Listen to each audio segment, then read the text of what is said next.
السلام عليكم، مرحبا بكم. اليوم ان شاء الله جبت لكم الجديد، الكيكه المسقيه كتجي غزاله. نبداو على بركه الله. عندي كاس ديال السنيده عامر، كاس لاروب ديال الزيت، وكاس ديال الماء عامر بقياس ديال العنبه كيف ما كتشوفوا معايا. دابا غناخذ 2 معلقات تاع كاكاو، نغربلهم ونخلط المكونات كاملين مزيان. مني نخلطهم مزيان غنوضعهم فوق نار حتى يطبخ لينا هاد المكونات وينسجموا لينا مع التحريك. دابا غنوضع 14 قطعه ديال الشوكولات مع التحريك، ونوضعهم عاوتاني نرجعهم فوق البوطه حتى يندمج لينا العناصر كاملين كيف ما كتشوفوا. دابا غنحتفظ به، غنغطيه ونحتفظ به حتى غيبرد لينا.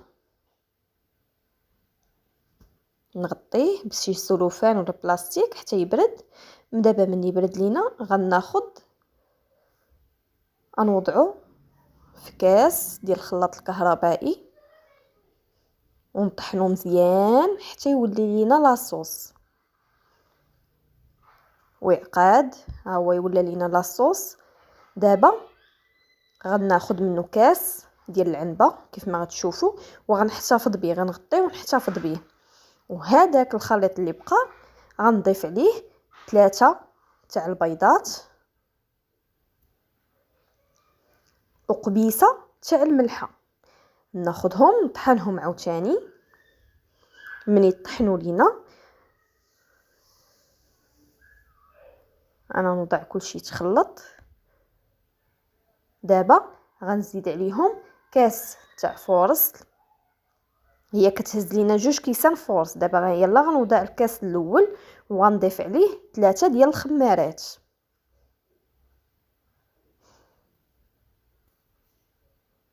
كيف ما كتشوفوا معايا 3 ديال الخمارات.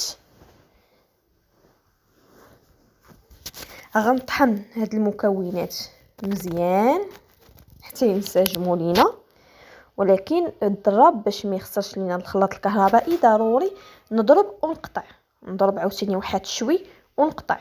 دابا غنضيف الكاس الثاني ديال الفورص. بغيتو تضيفوا نص كاس ديال الفورص وكاس اخر تحت بشوي بشوي تضربوا. انا درت كلشي في خطره، وضعت الكاس كامل بحال 2 كيسان فورص دابا اللي وضعت، ونبدا نعاون في الماكينه بشوي بشوي نضرب بشوي بشوي، حيت الماكينه الا فرصيتي عليها راه كتخسر.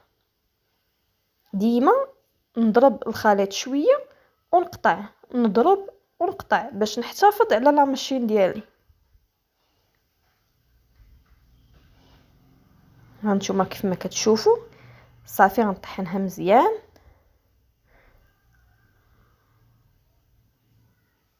دابا غناخذ مول ندير فيه شويه ديال الزيت وشويه ديال الفورص دردرتو به.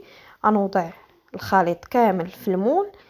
الفران كيف غنخشي الكيكه غنشعل عليها الفران. مني غنشعل هانتوما كيف ما كتشوفوا طابت، راه كتجي هشيشه وخفيفه. غنثقبها بعدا في الاول باقا سخونه الكيكه، غنثقبها مزيان. عاد غنوضع ليها ديك الخليط لاصوص كيف ما كتشوفوا معايا. من وضعت دابا لاصوص غنخليها تنشف شويه، عاد ندير لها شويه الفيرميسيل وداكشي كيبقى اختياري. وكنقدمها لكم بالصحه كيف ما كتشوفوا معايا.